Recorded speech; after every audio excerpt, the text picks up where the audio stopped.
ठाकरेंच्या शिवसेनेचे 6 खासदार लवकरच शिंदेंच्या शिवसेनेत प्रवेश करण्याची शक्यता. येत्या संसदेच्या अधिवेशनाआधी पक्षप्रवेश होणार असल्याची माहिती.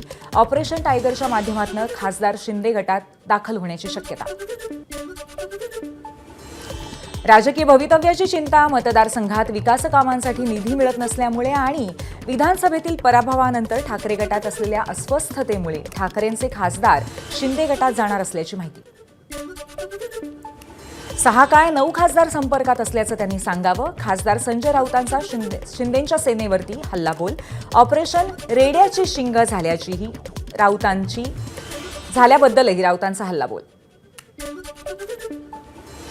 शिंदेंच्या शिवसेनेचे मंत्री उदय सामंत यांचा एबीपी माझाच्या बातमीला दुजोरा. येत्या 90 दिवसांमध्ये टप्प्याटप्प्याने ठाकरेंच्या शिवसेनेतील नेते शिंदेंच्या शिवसेनेत प्रवेश करतील. उदय सामंत यांचा दावा.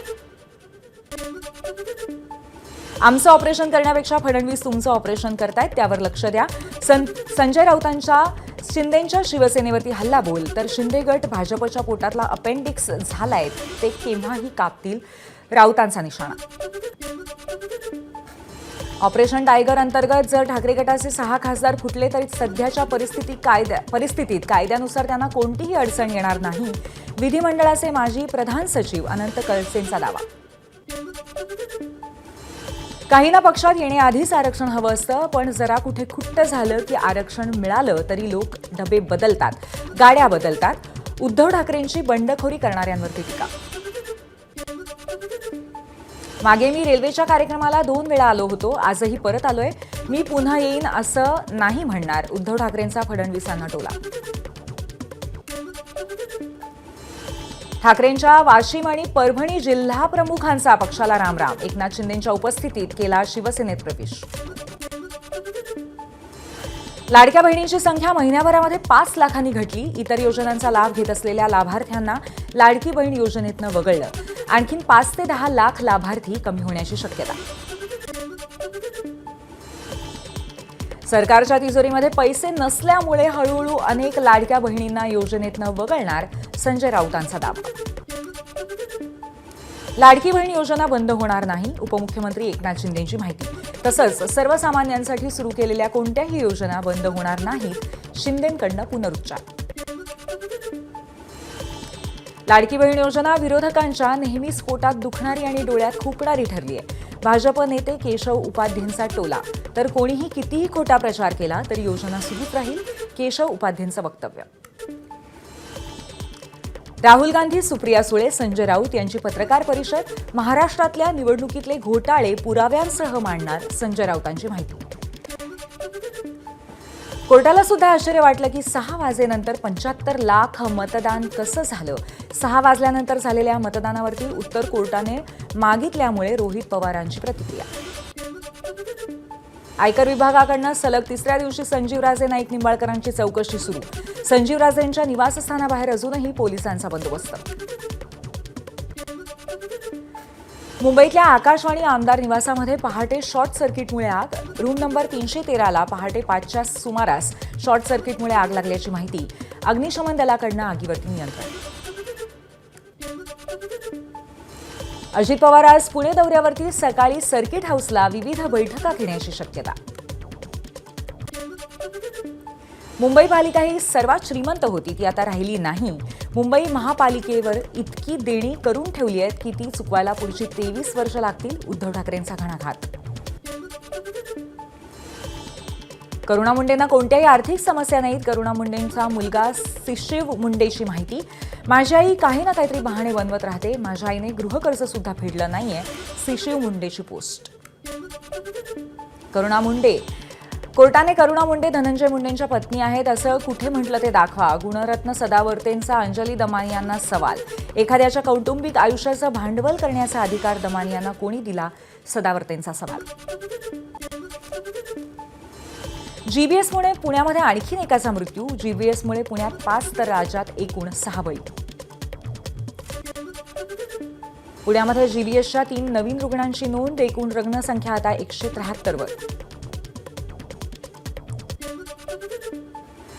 अक्षय शिंदेंच्या आई अलका आणि वडील अण्णा शिंदे यांचा खटला मागे घेण्याचा निर्णय. आपल्यावर कुणाचा दबाव नाही.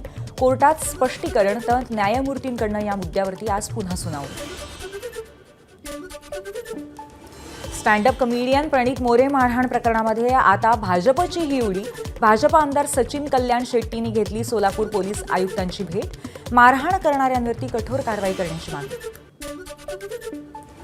महाराष्ट्र केसरीतील वादावरती पडदा टाकण्यासाठी सांगलीमध्ये पुन्हा सामना घेण्याची चंद्रहार पाटलांची तयारी. 25 लाखाच्या बक्षिसाची ही घोषणा. पाटलांच्या प्रस्तावाबाबत मोहोळ सकारात्मक. शिवराज राक्षसच्या निर्णयाकडे लक्ष. मुंबई गोवा महामार्गाचं काम अपेक्षितच नव्हे तर अनिवार्य. राहुल नार्वेकरांचं वक्तव्य. हे सरकार लवकरच महामार्गाचं काम पूर्ण करेल, नार्वेकरांचा विश्वास. राज्यातील खासगी शाळांतल्या 25% राखीव जागांवरती प्रवेशासाठी आरटीई अंतर्गत 10 फेब्रुवारीला सोडत. यंदा 1,09,000 जागांसाठी 3,05,000 अर्ज. राज्यभरात उन्हाच्या झळा वाढल्या. काल चंद्रपूर जिल्ह्यातल्या ब्रह्मपुरी इथे सर्वाधिक 37.2 अंश सेल्सिअसची नोंद. कमाल तापमानात झालेली वाढ पुढच्या आठवडाभर कायम राहण्याचा अंदाज. आजपासून पुढचे 2 दिवस मुंबई, ठाणे आणि नवी मुंबईतही तापमान वाढीचा अंदाज. पूर्वेकडून मुंबईकडे वाहणाऱ्या उष्ण वाऱ्यांमुळे कमाल तापमान 35 अंशावरती जाणार असा अंदाज. यंदाच्या जानेवारी महिन्यात 1940 नंतर सर्वाधिक तापमानाची नोंद. तर 2024 या वर्षाची पृथ्वीवरील सर्वात उष्ण वर्ष म्हणून नोंद. युरोपियन हवामान संस्थेची माहिती. नागपूरमध्ये 3,000 कोंबड्यांचा बर्ड फ्लूमुळे मृत्यू झाल्याचं निष्पन्न होताच नियमानुसार आणखी 3,000 कोंबड्या मारून जमिनीत पुरल्या. आरोग्य विभागाकडून प्रतिबंधात्मक उपाययोजना सुरू. ऑनलाईन प्लॅटफॉर्मशी संबंधित 1 कोटी कंत्राटी कामगारांसाठी पेन्शन योजना सुरू होण्याची शक्यता. कामगार मंत्रालय त्यासाठी लवकरच केंद्रीय मंत्रिमंडळाकडून मंजुरी मागणार. अत्याधुनिक कवच 4.0 प्रणाली राबवून मुंबईमध्ये लोकलच्या 300 फेऱ्या वाढवण्यात येणार. 2 लोकलमधील अंतर 2.5 मिनिटांवरती आणून लोकल फेऱ्या वाढवल्या जातील. रेल्वे मंत्र्यांचा दावा. कोकणातील प्रसिद्ध असलेल्या आंगणेवाडीतील भराडी देवीच्या यात्रेसाठी विशेष गाड्या. प्रवाशांची गर्दी लक्षात घेऊन 21 आणि 22 फेब्रुवारीला विशेष गाड्या. 22 तारखेला यात्रा, 9 तारखेपासून आरक्षण खुलं होईल. ट्रकच्या भाड्यामध्ये 4% वाढ. हिवाळी फळं आणि भाज्या वाढल्यामुळे देशातील प्रमुख मार्गावरच्या ट्रकच्या भाड्यामध्ये 4% वाढ. मासिक आधारावरती मालवाहतूक वाहनांच्या विक्रीमध्ये 41% वाढ. देशामध्ये जानेवारी महिन्यात वाहनांच्या विक्रीत 60% वाढ. जानेवारी या एका महिन्यात 22,91,000हून अधिक वाहनांची विक्री.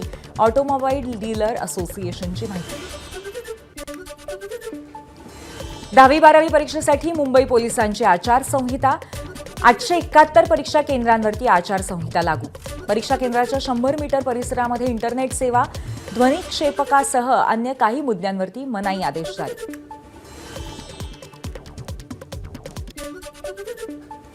धुळ्याच्या देऊरमधील मर्चंट नेव्हीमध्ये कार्यरत असलेला यश देवरे ओमानच्या समुद्रामध्ये बेपत्ता. चौकशी केली असताना उडवाउडवीची उत्तरं देण्यात येत असल्याचा कुटुंबियांचा आरोप. एबीपी माझा, उघडा डोळे बघा नीट.